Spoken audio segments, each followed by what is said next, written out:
E aí, tudo bem? Começa agora mais um Estúdio Speak. Hoje o assunto é doação de órgãos.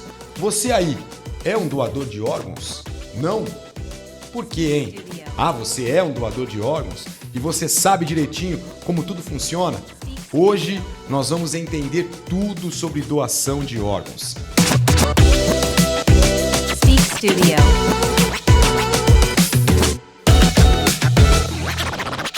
Quem está aqui comigo é a Viviane Barbosa Silva, ela que é coordenadora da Comissão Intra-Hospitalar de Doação de Órgãos e Tecidos para Transplantes da Unimed Hospital aqui de Ribeirão Preto.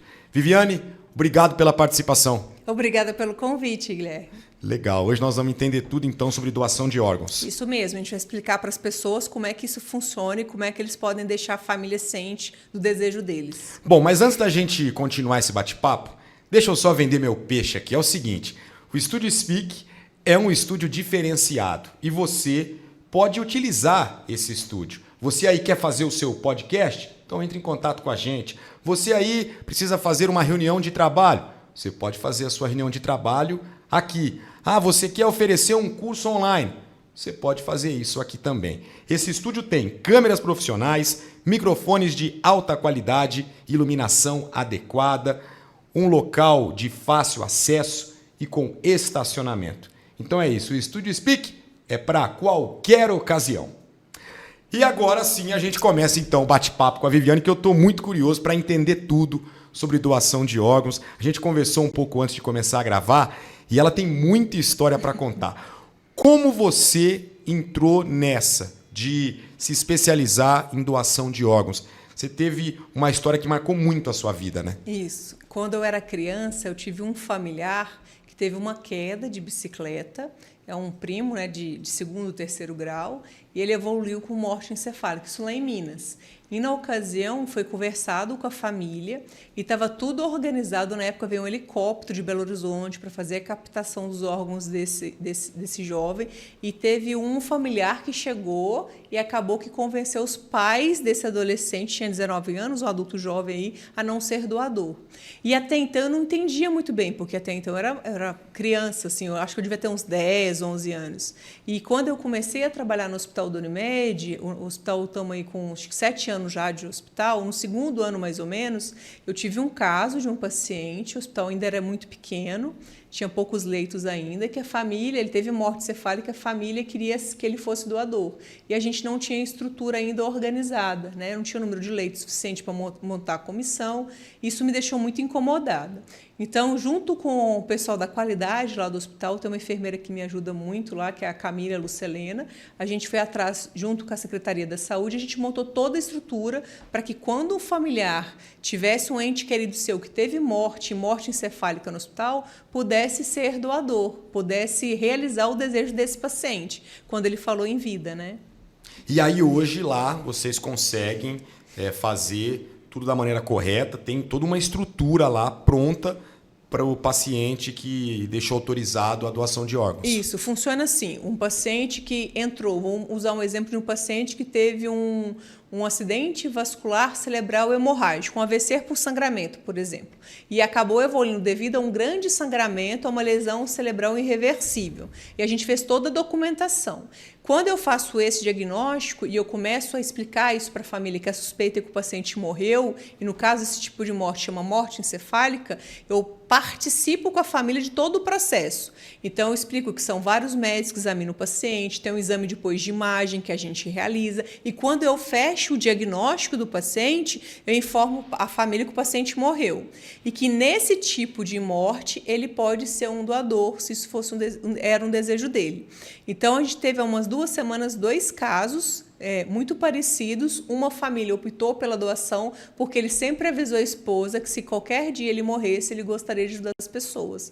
E o outro paciente teve uma recusa de cunho religioso, porque eu perguntei a alegação e ela falou assim para mim. O paciente queria.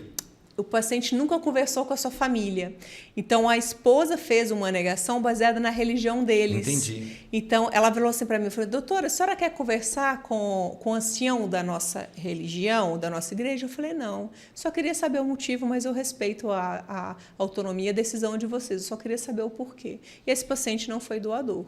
Então, quando você avisa a sua família, você facilita uma decisão que é muito difícil, né? Você perdeu alguém que você ama e ainda você tem que decidir se você vai conseguir doar alguma coisa ou não. Você não sabe qual era o desejo. Não, né, por da isso que é pessoa. importante você partilhar isso com sua família. Agora, é emocionante isso, né? Porque os relatos aí, quando você diz que a pessoa falou para a esposa que quando ela morresse o desejo era doar os órgãos, é algo que mexe com a gente. Nossa, eu tenho vários casos muito impressionantes. Eu tive uma família que eles eram em 11 filhos. Isso na época eu era residente no Hospital das Clínicas, né? Na unidade de emergência, no HC. Eles eram 11 filhos, um filho adotivo e esposo. Eu fiz uma reunião com 13 pessoas da família. Nossa. E todos quiseram que ela fosse... Porque ela nunca avisou a família, mas ela era uma pessoa altruísta, sempre ajudava todo mundo, uma pessoa boa. Então, todos tiveram um consenso que aquela mulher, que sempre foi espetacular, teve um tipo de morte que conseguia ajudar as pessoas mesmo depois que morreu. Então, foi todo Seria mundo... o desejo dela. O desejo dela, mesmo sem ela falar. Que legal. Então isso a família às vezes consegue decidir e às vezes não, né? Por isso que é importante você conversar com sua família. Daqui a pouco a gente vai falar mais então sobre essa história de conversar. Mas quando você fala da morte encefálica, seria então a única morte que é possível doar todos os órgãos ou quase todos os órgãos? Aí a gente diferencia. Nesse caso da morte cefálica, são doador de múltiplos órgãos e tecidos. Então, além dos órgãos que coração, rim, pulmão, pâncreas, intestino, a gente doa córnea, que é tecido, a gente pode doar tendão, válvula cardíaca, músculo, osso. Então, por isso que é múltiplos órgãos e tecidos. A gente tem outros tipos de doadores. Doador vivo. Doador vivo, quem que são? Por exemplo, eu tenho um irmão que tem uma insuficiência renal e eu sou compatível, eu doei um rim meu para esse meu irmão, sou doador vivo, né? Sim. Tem um outro doador vivo, o que é? O transplante de medula óssea, é um doador vivo, tá? Que seria quando o meu irmão teve uma leucemia, eu sou compatível, eu doei a minha medula para o meu irmão, isso é doação vivo. Qual outro tipo de doação que a gente consegue fazer? Doação vivo, cabeça de fêmur, que é, por exemplo, eu tive um desgaste com a idade e meu quadril, meu osso do fêmur, a cabeça desgastou. E eu não tenho osteoporose. Então, eu vou pôr uma prótese e esse osso eu ia jogar no lixo. Existe o banco de tecidos que recolhe essa cabeça de fêmur. A gente pode doar isso para o banco de tecidos e o banco de tecidos prepara esse osso para outras pessoas poderem usar. Então, dá para usar como pó de osso, dá para usar como fragmento osso para cirurgia de reconstrução em criança, que eles usam muito. E tem o doador que é de múltiplos órgãos e tecidos. Aí é o morte encefálica específico, que eu consigo ajudar até 8 pessoas diferentes. Você falou um negócio bonito, né, antes da gente começar a gravar, quer dizer que a morte encefálica é uma morte que vai ajudar outras vidas? Isso, é um tipo de morte que eu consigo ainda ajudar alguém depois que eu morri, né? E eu acho isso muito mágico. Como é que você consegue morrer e ajudar os outros depois que você morreu? Eu acho isso maravilhoso. Você já morreu, Você né? já morreu e você consegue Mas ajudar. não, você pode ajudar e muito. E não é qualquer morte, é uma morte específica. Então, que ser humano que é esse que, apesar dessa fatalidade toda, teve essa oportunidade de conseguir ajudar as pessoas depois que morreu? E às vezes a família perde essa oportunidade, né? Eu tive um irmão que faleceu de acidente de trânsito de carro e ele não teve essa oportunidade desse tipo de morte que ajuda os outros, por exemplo. E qual a frequência de casos de morte encefálica que surgem, por exemplo, lá no hospital onde você trabalha? Na Unimed, a gente tem em torno de... Esse ano a gente teve um pouco mais, mas a média de 3 a 4 casos por ano.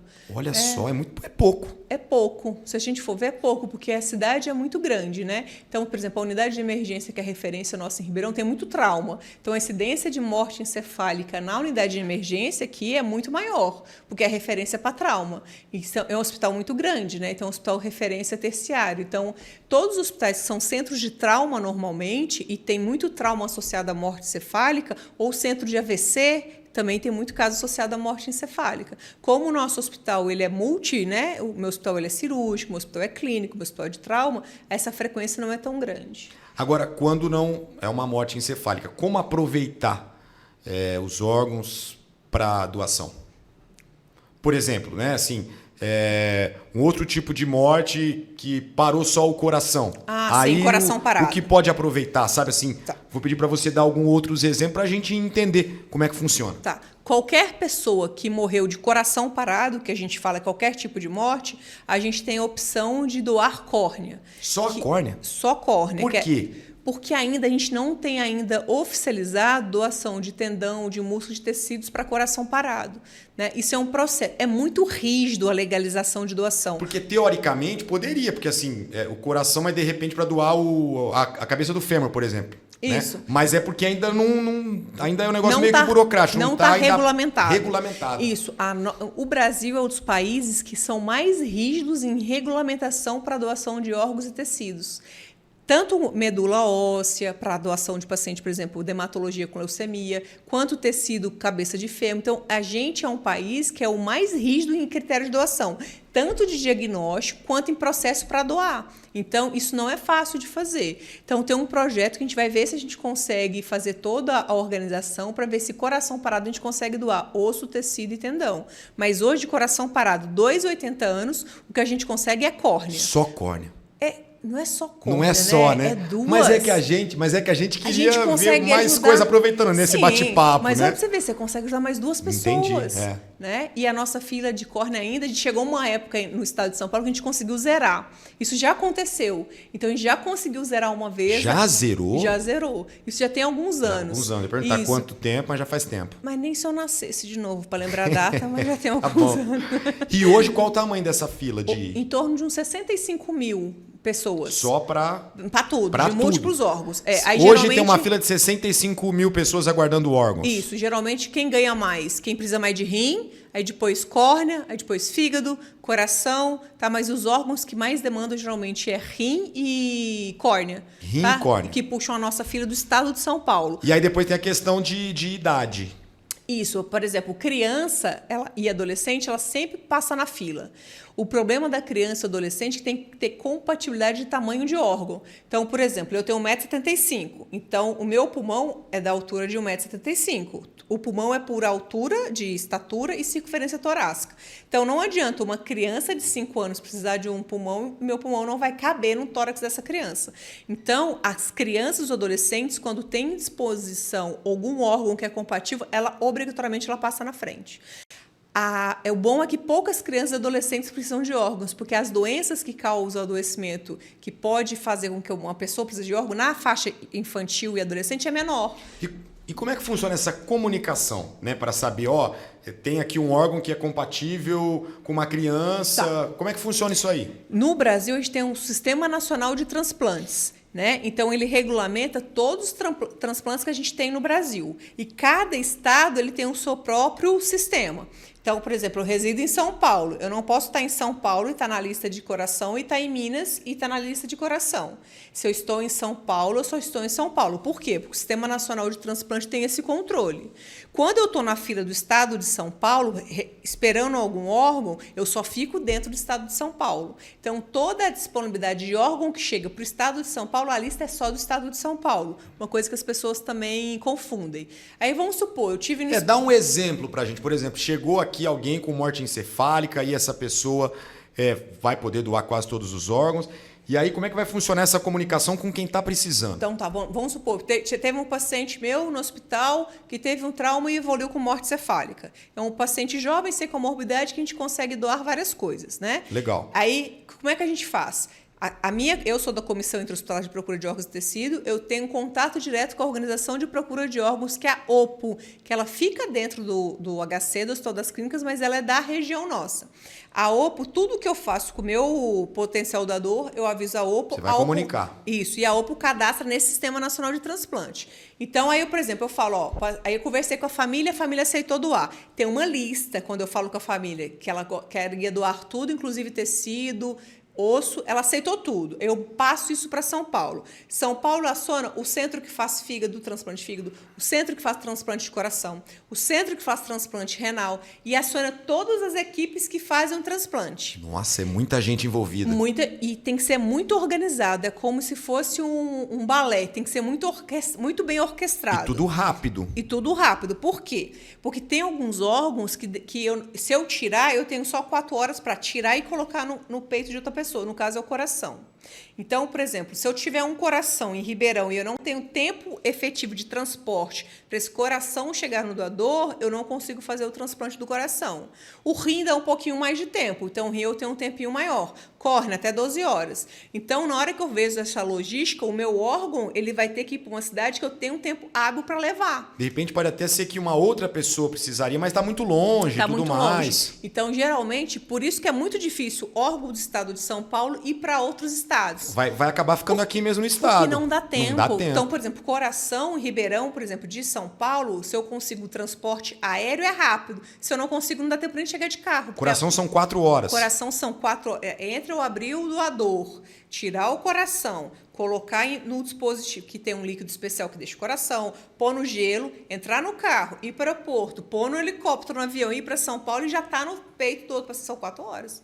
Tem que ser muito rápido. Muito organizado. Então, na hora que a gente está captando aqui, o pessoal já está com o paciente lá, o paciente já está indo no centro cirúrgico, é tudo organizado. No meio do caminho, o paciente já foi para o centro cirúrgico e eu tenho que achar o paciente. Então, é assim, ó, liguei... Tem que saber se os órgãos aqui são compatíveis com quem precisa também. Então, não é simplesmente o cara precisa do coração e já vai. Não, tem que saber se é compatível, né? Porque eu tenho a ver com compatibilidade sanguínea. Então, por exemplo, no caso de rim, não é só compatibilidade sanguínea, tem um teste específico que eu faço para rim. Tá? Que chama cross-match, na verdade. Então, se ele não for compatível, eu não consigo fazer a doação. Aí, como é que faz? Eu liguei para o doador estava viajando para Nordeste. Ele perde o rim. Entendeu? Tem isso também, né? Tem isso também. Nossa, já pensou que passa na cabeça desse cara? Meu Deus, eu tenho que voltar, eu tenho que voltar e não dá tempo. E não dá tempo, porque é tudo muito rápido. Tempo, é muito rápido. Aí eu passo o órgão para outra pessoa. Então, quando eu não acho doador no nosso estado, aí sim eu tento estados vizinhos, mas normalmente não dá tempo. E aí hoje, lá na Unimed, qual o número assim que você pode falar para a gente de pessoas que autorizam a doação de órgãos? Tem um número assim em relação a mês, ano? Geralmente, nossos levantamentos são anuais, né? Então, ano passado, por exemplo, das doações que a gente teve quatro potenciais doadores, 3 doaram, 1 não. Tá? Esse ano, semana passada, eu tive 2 potenciais. Agora eu vou fazer a pergunta, só não é pouco? Só é pouco. É pouco? É pouco, porque se você não... 4 doadores só no ano? Isso, é pouco, porque a gente não é centro de referência, né? E quantas mortes? Tem esse número? Tem. Você pode falar? Tem, mas é porque é morte encefálica, não é, entendeu? Entendi, porque daí não dá para colocar tudo no mesmo balaio, não, assim, né? Porque é morte mas encefálica. Mas quantas em potencial, você imagina assim, ó, quantas em potencial que daria para doar os órgãos e só 4 pessoas? Ó, só morte encefálica, só 4, não é tão frequente. Entendi, você fala que só 4. Só 4. Entendeu? Então, morte encefálica é uma morte muito específica. Mas outras mortes poderiam dar para doar algum Poderiam, órgão. Córnea, por exemplo. Então, como é que funciona para córnea? Mas não rolou isso. Não, aí como é que funciona para córnea?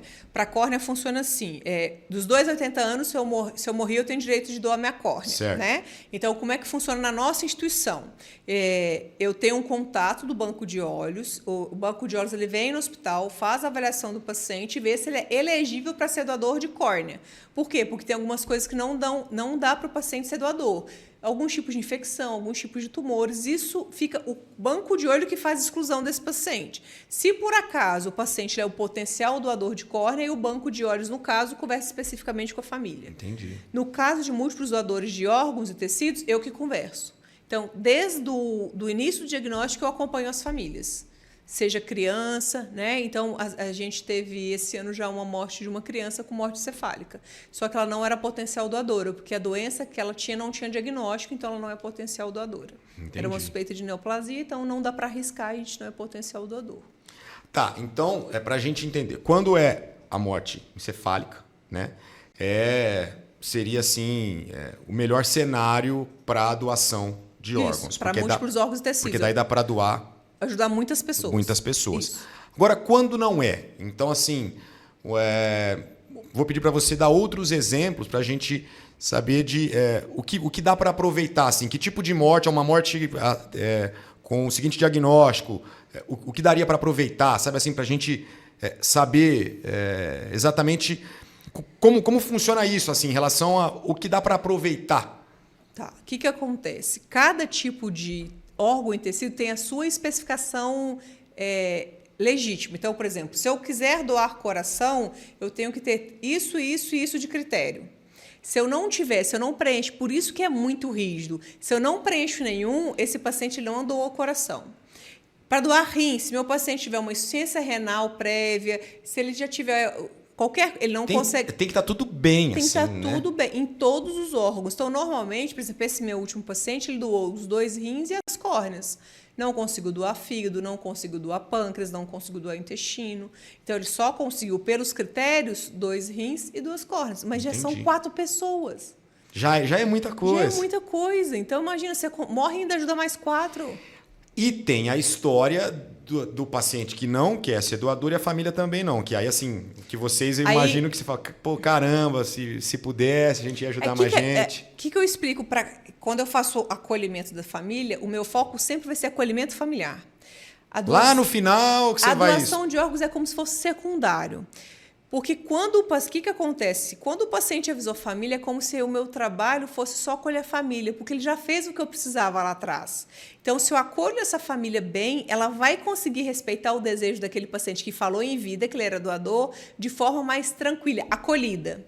Quando o paciente não avisou, se eu presto um acolhimento muito correto e a família consegue, naquele momento de dor intensa, porque você perdeu alguém que você amava, e você decidir se eu consigo tirar alguma coisa dele para ajudar o outro, às vezes a gente tem família que consegue, às vezes tem família que não consegue. E a gente acolhe as duas da melhor forma possível. A gente não julga a decisão do outro. E por que, assim, agora uma experiência sua, por que você acredita que as pessoas não querem doar os órgãos? Tá.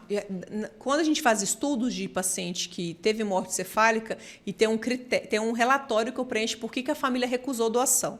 Né? Recusou doação, geralmente, porque o familiar nunca contou que ele queria, que é uma das primeiras coisas. E aí eles vão nessa de vou respeitar. Ele não falou nada, não vou... Isso, não falou nada, vou respeitar. Então, a pessoa ela não Mesmo gasta... você ali conversando, mas não, eu vou respeitar à vontade e acabou. Isso, nunca falou nada, então não vou passar por cima dele. Tem o religioso, dependendo da religião, às vezes a doutrina religiosa, eles entendem que a doação de órgãos não é compatível com a doutrina religiosa. São várias religiões hoje que não permitem? Então, a gente teve alguns casos... Estou falando pela sua experiência, assim, claro que você não é especialista nisso aí, mas... Porque às vezes são religiões que doam, mas às vezes eles têm subdivisões dentro da mesma religião, né? Então, às vezes é aquele pastor específico... Não poderia doar. Não, porque se a gente for pensar, quando você faz estudo da Bíblia, né, você não tem nada... Porque, assim, doação é muito recente, você concorda? Na Bíblia não tem nada disso aí, né? Porque não existia doação de órgãos, não existia morte encefálica. Então, quando você vai rever parte religiosa, logicamente, não tem nada falando na Bíblia que você não pode fazer isso. Então, é tudo interpretação. Só que teoricamente, o que Jesus fez pela gente? É o que a gente faz quando a gente tem morte encefálica, né? Eu morri para salvar o outro. E é isso. Que bonito, né? Então, eu não consigo, assim... eu respeito a religião, mas quando você vai ver... tecnicamente falando, a Bíblia não fala, nada. Então é interpretação. Aí talvez, sei lá, um pastor falou que não pode, isso, por exemplo. Geralmente é isso. E aí, o que deve acontecer, então, para quem quer doar os órgãos? Deve conversar, porque não tem nada mais de deixar registrado. Já teve isso, né? Já teve. Acho que foi por volta de 97. Lembra que tinha época do RG, que era sou doador de órgãos? Isso. Só que isso não tirava a autoridade da família de decidir sobre a gente. Então, por exemplo, eu sou casada e você. Certo. Se a gente morre com morte cefálica, quem vai decidir o que a gente quer é meu esposo e sua esposa. Se você não contou, ela não vai conseguir decidir na hora. Ela vai ficar em dúvida. Então, imagina o sofrimento que já é e você tem que pensar nisso também. Então, por exemplo, em casa, eu sou doadora de órgãos e tecidos. Meu filho sempre soube. Meu atual marido sabe, meu pai e minha mãe sabem. Então, se você avisa, todo mundo que está comigo sabe que eu sou. Todo mundo já sabe, não era o desejo dela e tudo mais. Sim, porque é uma coisa que eu sempre falo então, sobre. o negócio hoje é conversar. Conversar. Só que a gente não conversa sobre morte, né? E morte cefálica é uma morte, né? Então, se a gente não começar a conversar com as pessoas sobre morte específica encefálica, que eu tenho essa opção de morrer e ajudar os outros ainda, que é magnífico, quando você morre, o familiar vai estar tão desesperado que ele não vai conseguir pensar sobre isso. E a gente consegue acolher esses pacientes mesmo depois. Então, por exemplo, o que o pessoal da Organização de Procura de Órgãos e Tecidos fazem? Depois de certo tempo da doação, tem uma carta que eles encaminham para a família com carta de condolências e agradecimento. A gente lá no hospital, quando o paciente ficou com a gente acompanha esse familiar, vê se está precisando de alguma coisa depois que o familiar faleceu. Então, se estiver precisando de seguro, relatório, tudo que essa família continuar precisando, a gente está aqui. A gente não deixa o paciente sozinho só porque ele morreu, né? A gente cuida da pessoa que estava com a gente e da família, porque a família é uma extensão do nosso paciente. Eu não deixo eles abandonados, a gente continua cuidando, independente se ele doou ou não, né? Porque essa é a ideia. Mas para a gente voltar na história das pessoas que não conversam ou que não querem doar os órgãos, o que pega assim? É mesmo só essa falta de conversa? A pessoa até queria doar, para ela tanto faz, mas ela não avisou? Ou não? É porque a pessoa tem algum preconceito? Não sei. Tem algo diferente disso ou não? É só mesmo porque ela não conversou? Às vezes eu acho que pode ser muito desconhecimento, né? Porque quando a gente explica do diagnóstico, é muito difícil as pessoas entenderem, né? Como assim morreu e o coração está batendo?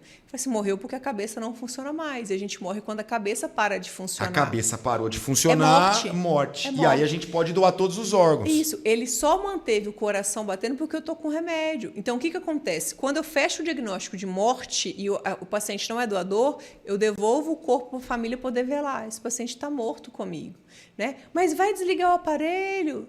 Não, eu só vou devolver ele para você velar, porque ele já morreu. E às vezes eu tive um caso...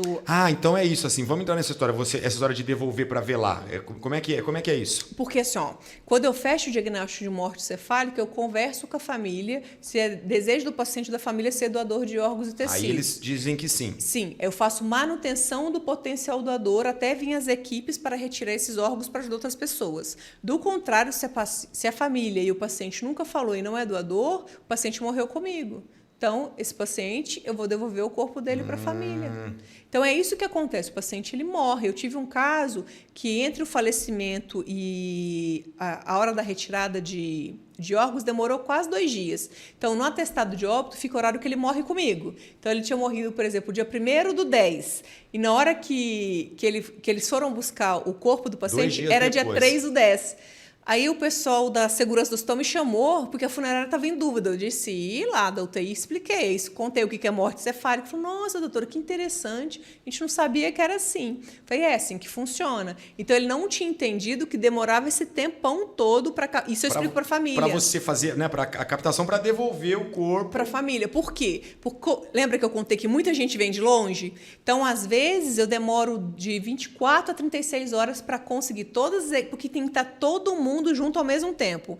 Então, vamos supor que eu consegui doar córnea, coração, pulmão, fígado, rim, intestino e pâncreas. São 7 equipes diferentes, tem que estar todas no centro cirúrgico ao mesmo tempo. E os órgãos têm uma sequência para ser retirados. Então, vai lá uma primeira equipe, tira o órgão, vai embora. Vai a segunda, tira e vai embora. Isso é tudo muito bem orquestrado. Então, às vezes, eu demoro um pouco mais de tempo para organizar isso, eu passo para a família. E essa demora pode ser algo que aí eles não querem, essa história de doação de órgãos? Vai demorar muito para entregar o corpo para velar, já estamos sofrendo demais e tal. Pode. Por quê? Porque no Brasil, culturalmente, o que a gente faz? Morre e vela rápido, não é?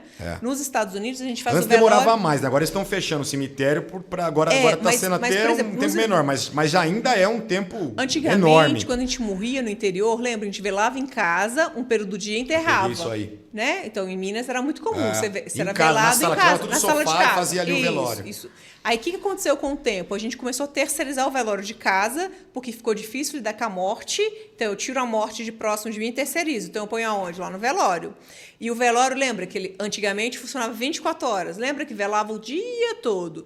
Com a pandemia... E com os assaltos, que um pouquinho antes da pandemia, reduziu o tempo. Então, hoje em dia, como é que funciona? Geralmente fecha às 5, Quem quiser ficar, fica lá dentro, mas não sai mais, e abre no dia seguinte para o velório, né? Então, eu tive já família que às vezes era de fora, que recusa pelo tempo.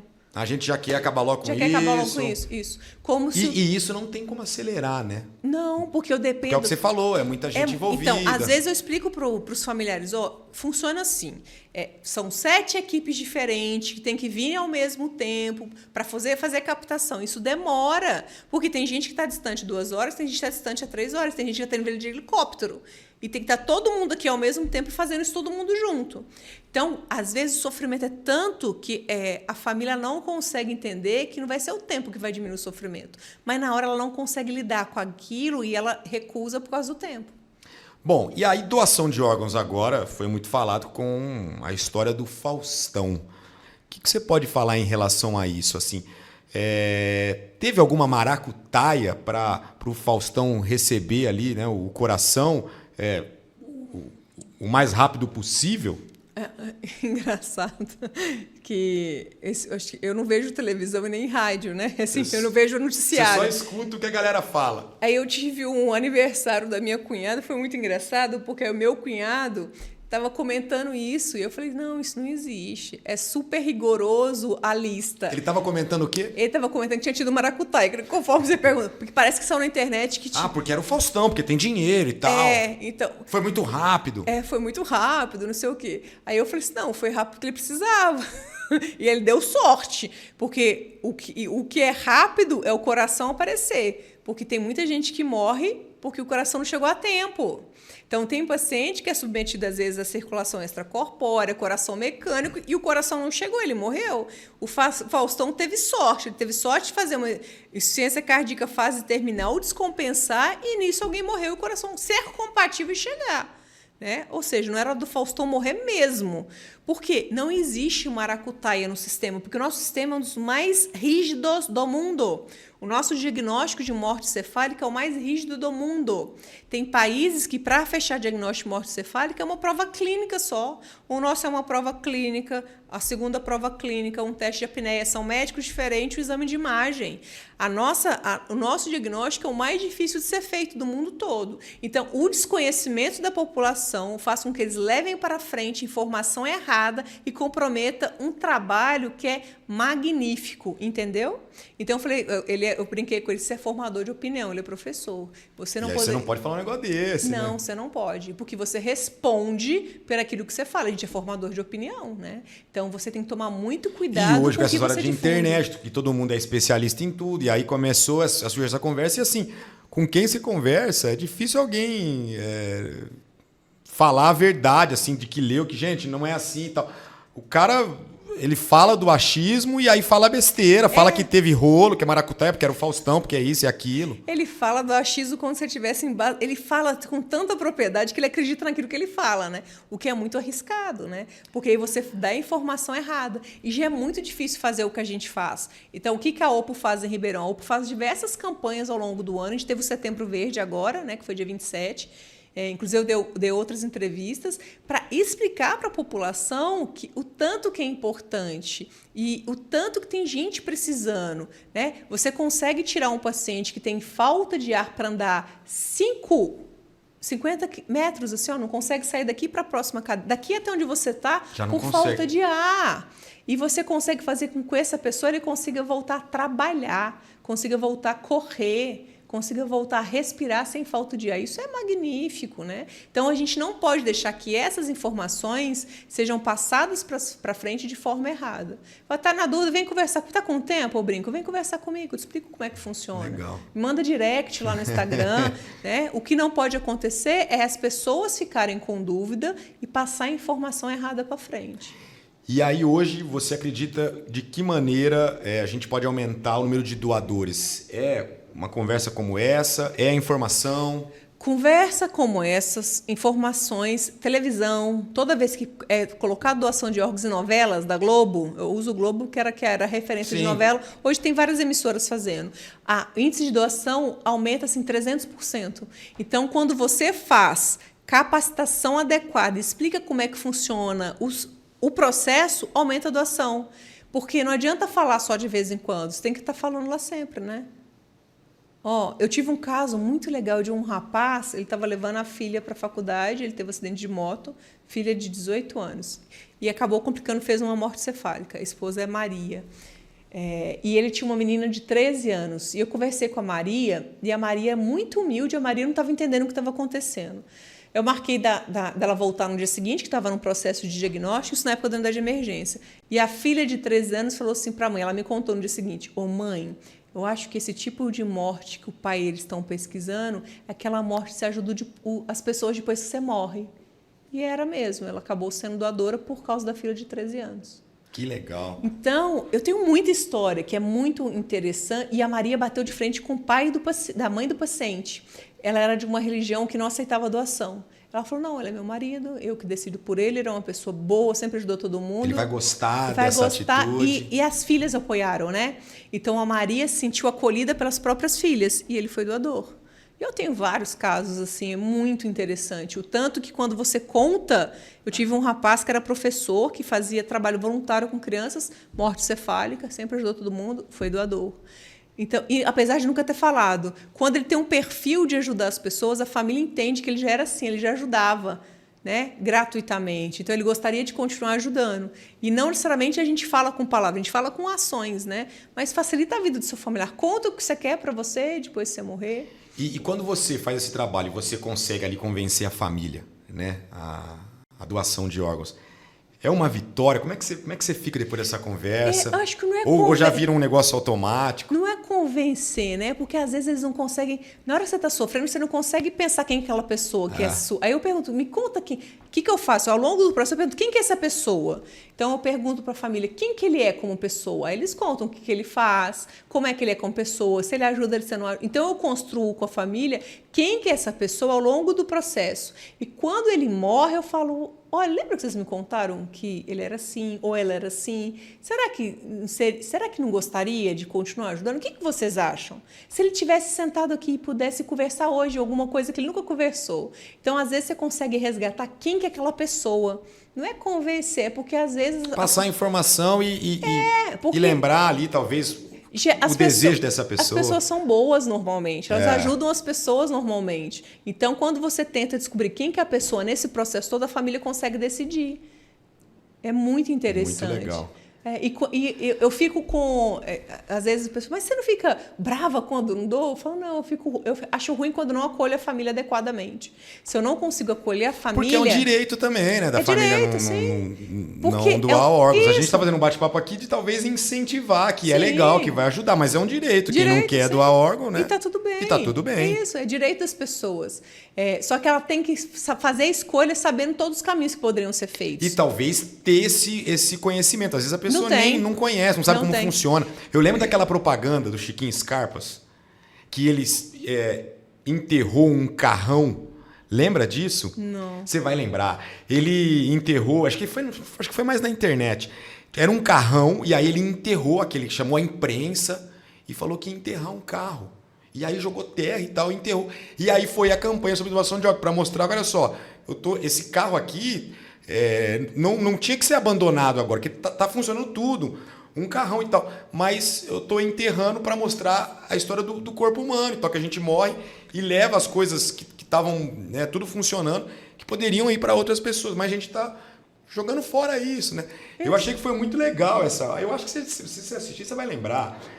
Deu uma grande repercussão. Assim, eu achei muito legal assim, Tem a uma ideia. que eu gosto muito, que é uma antiga, que era do cachorro. Você lembra dessa? Não, também não lembro. Essa eu já não lembro. Essa é de um cachorro que perde o seu dono. Eu acho que era um Golden. E ele fica na rua esperando o dono passar. E um dia passa alguém andando, e ele começa a latir para essa pessoa passando. E era o receptor do coração do dono dele. Então, nos Estados Unidos, eles podem falar quem que foi o doador, né? Aqui não. Aqui no Brasil não pode, é proibido. Mas e quando rola alguma coisa de encontrar e tal? Rola porque as pessoas, por exemplo, no caso do Faustão, né?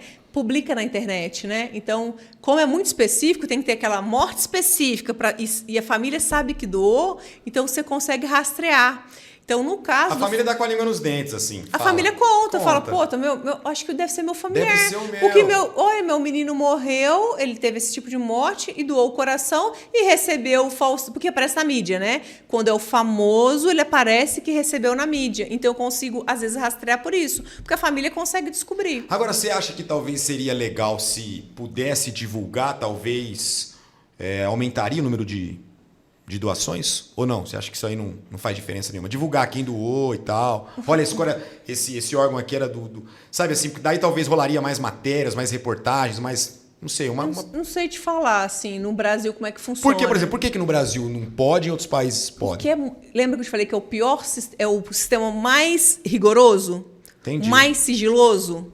Mas é um Isso sistema... é sigilo. Mas é um sistema que às vezes não vou falar burro aqui, mas é um sistema que talvez dificulta. Por exemplo, essa história do coração que poderia doar o fêmur e não pode.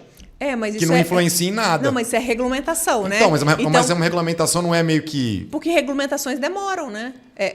Mas então, a ideia é mudar isso, né? Isso, Então, por exemplo, para cabeça de fêmur, músculo e tecido já está em processo mas é que demora a regulamentação mesmo. Entendi. Tá? Nos Estados Unidos, por exemplo, é muito comum você ver na internet assim, o pai que viajou tantos quilômetros para escutar o coração da filha que morreu no coração de outra pessoa. Não é legal isso aí? Maravilhoso, pois né? Eles podiam, assim, o Brasil poderia mudar isso, porque né? a gente então, mas olha a confusão que já deu com o Faustão. Você acha que a gente tem maturidade para isso? Mas talvez não seria também mais um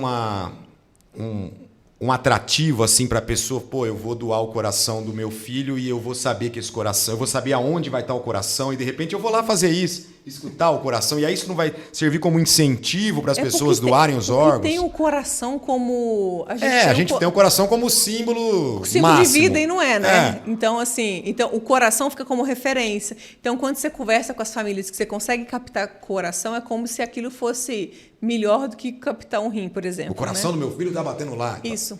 Entendi. É porque a gente tem um coração, lembra o coraçãozinho bonitinho assim, como vida, como amor. Então tem essa referência mas com o coração. Mas outros órgãos são tão importantes quanto o coração. Tem um rim que parece um feijãozinho, que também é muito importante. Tem um fígado. A própria córnea, né? A própria córnea, que se consegue fazer a pessoa voltar a enxergar, né? Voltar a trabalhar. Então, não sei se no Brasil isso mudaria. Você acha que... Acho que a gente falta muita educação, acho. Nosso problema é educar o básico, né? Talvez educação, começar agora com mais campanhas, educação, com conscientização e educação. Trabalho em escola, publicidade em escola sobre doação de órgãos e tecidos, que é uma população que tem risco, né? Adolescente. Eu tive um caso também de uma menina de 16 anos que ela doou, e ela sempre avisou, ela teve um acidente de carro, ela foi ejetada e acabou complicando depois com morte cefálica. Teve um edema cerebral importante. E ela sempre avisou o pai e a mãe. E o pai e a mãe eram desquitados, separados. E como ela avisou sempre o pai e a mãe, eles não titubearam.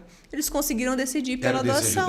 Era o desejo dela. Então, é como se eu conseguisse garantir que aquela pessoa está comigo e ela vai continuar com alguém, né? Acho que isso é muito esplêndido.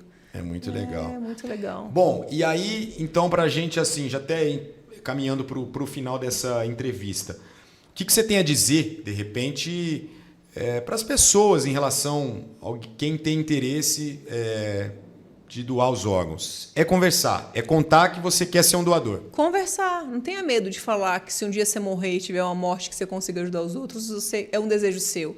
Eu sou, além de ser médica da comissão da CIDOT do hospital, eu também sou dos cuidados paliativos, né? E a gente usa, quando o paciente tem dificuldade de pensar na possibilidade de morte, tem um baralho que chama Carta sobre a Mesa, que são desejos que você gostaria no final da sua vida, se algum dia você tivesse alguma doença e isso te acometesse.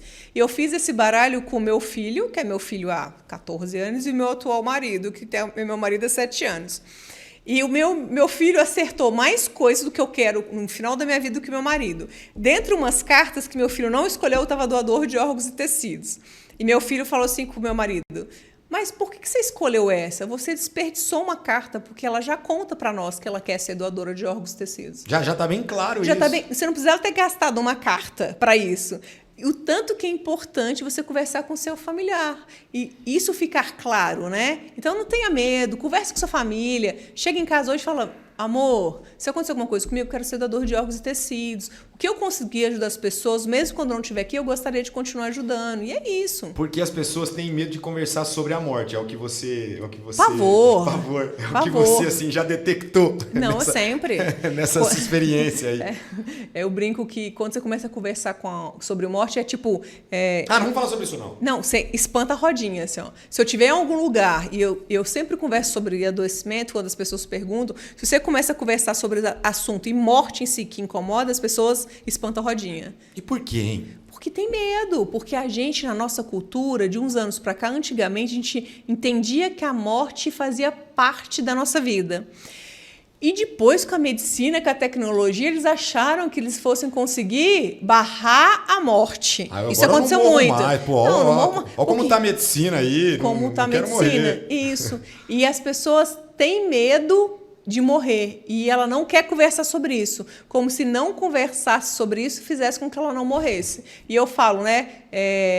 Me conta alguém que não vai morrer, que você conheceu. É a única certeza que a gente tem. E por que não ajudar as pessoas que estão chegando agora na vida, né? Por exemplo, uma criança que precisa de um transplante de córnea, né? Sim, que às vezes tem uma lesão que nasceu com que você consegue dar qualidade de vida para a criança, né? Você vai levar suas córneas aí que estão boas aí para debaixo da terra, né? Como a história do carro lá do Chiquinho Scarpa lá. Isso. Você perde a oportunidade de ajudar muitas pessoas, né? Então, por isso que é importante capacitar, conversar, não ter medo de conversar sobre a morte, que é uma coisa que nos ronda o tempo todo. Eu, como sou médica de UTI, sou médica de cuidado paliativo, faço comissão, eu sempre converso sobre isso, né? Eu venho de uma família que pai é médico também, então ajuda muito, assim. Então, eu perdi irmão muito novo, eu já perdi 2 irmãos, então a morte sempre rondou a minha família. Então, assim... Hoje, com certeza, a gente conversa muito mais sobre isso do que antigamente, né? Quando meus pais perderam o meu irmão, na época, era o mais velho. Você perdeu 2 irmãos? 2, a gente era em 5, a gente ficou em 3.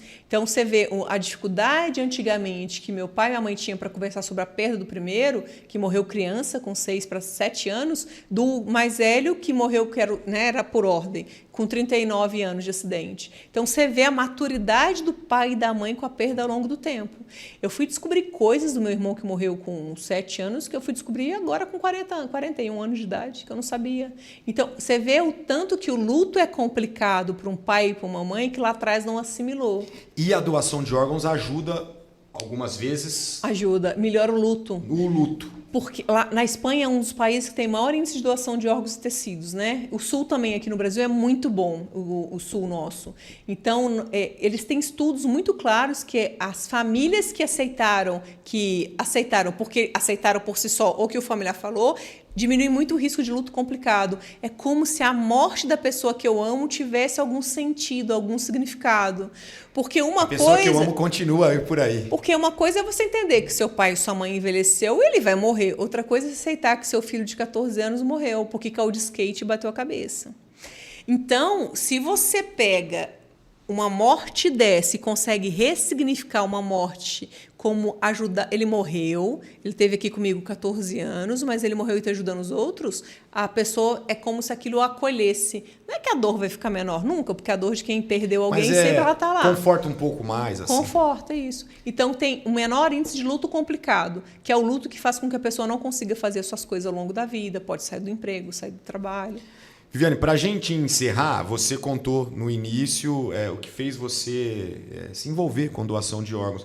Essa é a sua história mais marcante ou tem alguma outra história que você pode contar para a gente para encerrar o programa em relação à doação de órgãos? Um bate-papo que você teve com a família, que a família entendeu que seria legal doar os órgãos? Não sei, alguma história aí pra gente. Não, histórias eu tenho encerrar. Várias, a gente pode dizer, acho que é só de histórias. Eu vou pedir que seja a mais marcante, assim, ou a que, de repente, vai emocionar a gente. Teve uma que é de um rapaz que ele, na época da unidade de emergência, ele tinha uma doença neuromuscular degenerativa, ele era pedreiro. E ele fazia segmento no HC, ele estava trabalhando, ele caiu do telhado trabalhando e teve um traumatismo crânioencefálico que evoluiu para morte cefálica. E a esposa era uma mulher muito centrada, com o filho tudo pequeno.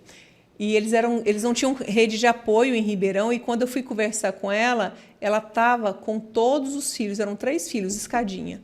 E eu lembro que eu conversei com ela, não dava para subir com as crianças para a UTI, lá na unidade de emergência, o serviço social sempre acompanhava, né, a gente na comunicação. E nesse caso a gente usou a sala do serviço social. E ela estava sentada, estava um bem pequenininho, brincando assim no chão, o maior devia ter uns 7 anos e o maiorzinho de 10, assim, 10, 7 e um bebê. E ela quis que os filhos participassem das informações. Ela queria que eu contasse para os filhos que o pai tinha morrido, porque ela não achava que ia conseguir. Ela pediu ajuda, na verdade. Doutora, você não me ajuda a contar para eles? Nossa, tem que ser muito forte, né? Não, tem não. Eu choro junto com essa menina. Então eu ia abrir a boca a chorar. Eu choro. Não. Eu choro assim, eu nunca passo rimo na parte inferior do olho, por exemplo. Para não ficar borrado. Para não ficar borrado. Mas sempre cai água aqui, ó. Sempre choro. Eu brinco que você pode chorar. Se for chorar mais que a família, você dá aquela despistada e sai. Porque às vezes acontece. Às vezes aquela notícia te impacta tanto que você sabe que você vai chorar descompensadamente. Eu choro muito feio, inclusive. Então, eu não sei chorar e respirar ao mesmo tempo. Então, eu tenho que sair dos lugares públicos para poder chorar. E essa mãe, ela pediu ajuda e, assim, eu nunca tinha dado notícia de morte para criança nenhuma até então, né? E aí? E aí, você tem que se virar. Na época, a psicóloga estava de férias, sabe assim, na unidade de emergência. Tipo, só estava eu, o serviço social, e o serviço social nunca tinha conversado com criança também. E você tem que se virar, e você tem que contar que aquela pessoa morreu para uma criança de 7, 10 anos, e um neném que não ia interagir muito, coisa que eu nunca tinha feito. E o tanto você tem que ser gentil para contar isso, e de uma forma que ela conseguiu lidar com esses filhos. Então, eu consegui contar, assim, com um nó na garganta o tempo inteiro. Segurando o choro. E depois eu saí, logicamente, pro banheiro e desabei, escondido, assim, que eu choro muito feio, discretamente. Então, é um caso que me marca muito. E essa mãe mantinha, assim...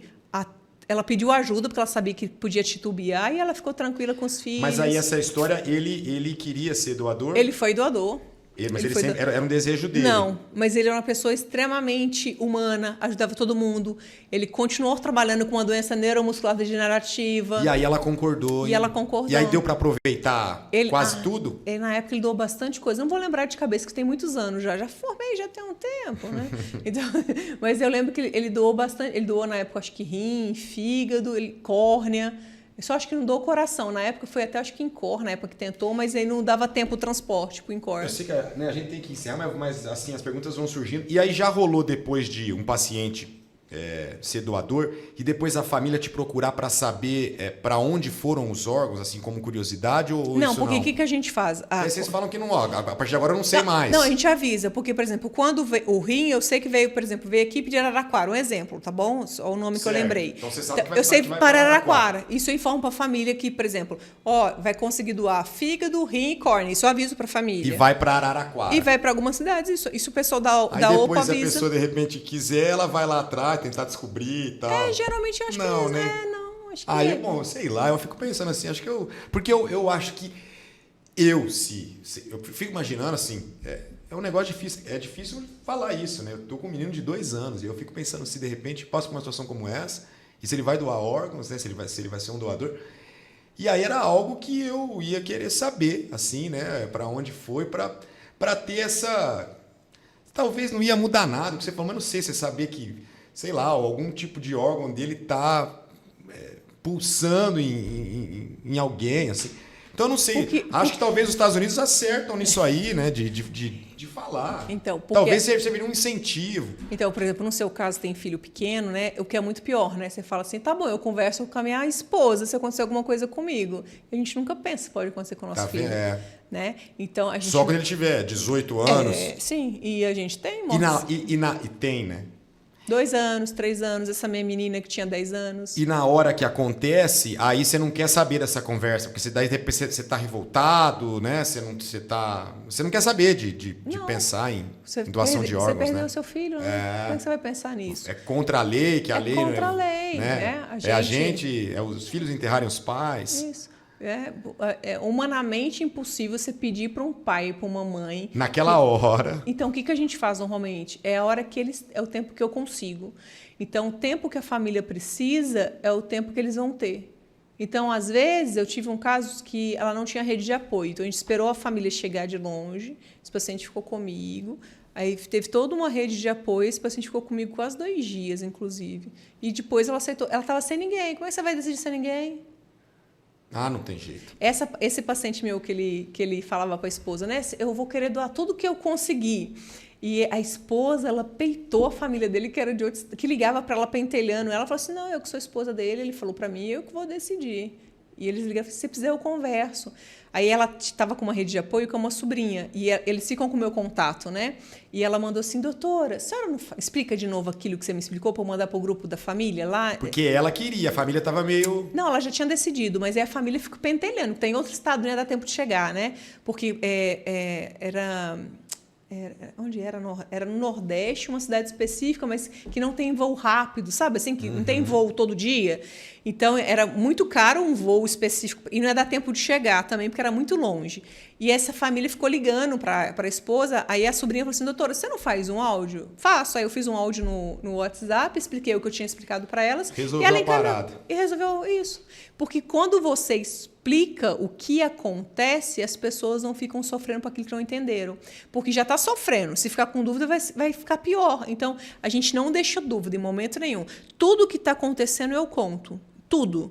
Todos os processos. Quanto tempo vai demorar? Confiro com a OPO antes. Geralmente, eu já sei mais ou menos, que já faz isso há algum tempo. Mas se eu fico em dúvida, eu ligo para a OPO, que sempre está à disposição da gente, né? O pessoal da OPO tem o médico, tem os enfermeiros. E eles me falam, doutora, vai demorar acho que mais um pouco, por causa da equipe tal. Vai ser 36 horas, vai ser 40 horas. Aí a gente vai conversando em conjunto com essa família.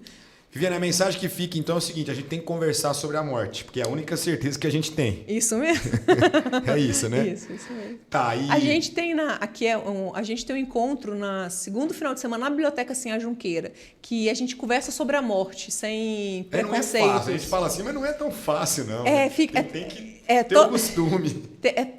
Não sei. Eu acho que lido bem com a morte, eu acho que tem que conversar, falo sobre a morte, mas falando assim, não é algo tão simples. Não, porque quando pensa no filho de 2 anos, tá aqui, ó, um nozinho na garganta, né? Isso, é. Então, esse encontro na Biblioteca Sinhá Junqueira é todo segundo sábado do mês, eu sempre vou. E é muito legal, que é da Liga de Espiritualidade do HC, e a gente fala sobre morte, sobre cuidados paliativos, e é um lugar que dá para você falar coisas sobre a morte que isso é não aceitável falar em lugar nenhum. Então, é um lugar muito legal para lá pode falar tudo que você pensa. Tudo que você pensa, porque a ideia é partilhar, né? Não é julgar ninguém. E é todo segundo sábado, é aberto à população geral. Aí, ó. 10h30 da manhã. Isso. Todo segundo sábado do mês. Que horas? 10h30. Das 10h30 ao meio-dia. É só chegar. Só chegar. Legal. Aí, ó. Bom, vou te agradecer demais. Obrigado. As perguntas vão surgindo e aí, se deixar, a gente fica aqui conversando por muito tempo. Muito obrigado pela participação. Acho que, quem sabe, mais para frente a gente faz um bate-papo como esse de novo, porque é o que você falou, é importante. Sim. Ter esse tipo de conversa. É isso que nós vamos conseguir, né? Dessa forma que nós vamos conseguir mudar a mentalidade das pessoas. E fica à vontade aí para o seu encerramento, mais alguma mensagem que você acha legal passar para quem está acompanhando a gente. Eu acho que é uma oportunidade muito única para você perder com seu familiar, né? Eu acho que é isso que é importante. Você morrer de uma forma tão específica e conseguir ajudar os outros, isso é divino, ao meu ver. E se a gente conseguir trabalhar isso com a população, a gente consegue aceitar melhor a morte do outro e ajudar muita gente que precisa, né? Pessoas que vão ter uma melhora de qualidade de vida, que vão precisar de menos remédio, vão conseguir voltar a trabalhar, né? Então, é uma forma... Conversa sobre a morte. Eu sei que é difícil, não é fácil. Não é porque eu faço isso que sempre é fácil, né? Mas é importante conversar sobre isso, porque só conversando a gente consegue trabalhar o que incomoda a gente com relação a isso. É o que eu te falo, se você conhecer alguém que não vai morrer, você me apresenta. É isso. É a única certeza que nós temos nessa vida. Viviane Barbosa Silva, coordenadora da Comissão Intra-Hospitalar de Doação de Órgãos e Tecidos para Transplantes da Unimed. Muito obrigado pela sua participação e até a próxima. Até a próxima. A gente volta em breve, mas antes, deixa eu falar mais um pouquinho aqui do nosso estúdio. Esse estúdio aqui pode ser utilizado por você. Quer fazer o seu podcast ou o seu videocast, porque aqui tem imagem e som. Então é só entrar em contato com a gente. Quer fazer aí um curso online? Você pode oferecer esse curso online aqui também no nosso estúdio. Você tem uma reunião de trabalho aí, e aí quando precisa fazer isso, coça a cabeça, porque não sabe se a internet vai aguentar, se o microfone vai falhar. Então aqui é o melhor lugar para você fazer a sua reunião de trabalho, iluminação adequada, microfones profissionais, câmeras profissionais, um local de fácil acesso com estacionamento. Entre em contato com a gente e a gente espera aqui no Estúdio Speak. E logo, logo tem mais programa por aí. A gente vai continuar conversando com pessoas que têm muitas histórias para contar aqui nos microfones do Speak Studio. Até a próxima. Tchau, tchau. Speak Studio.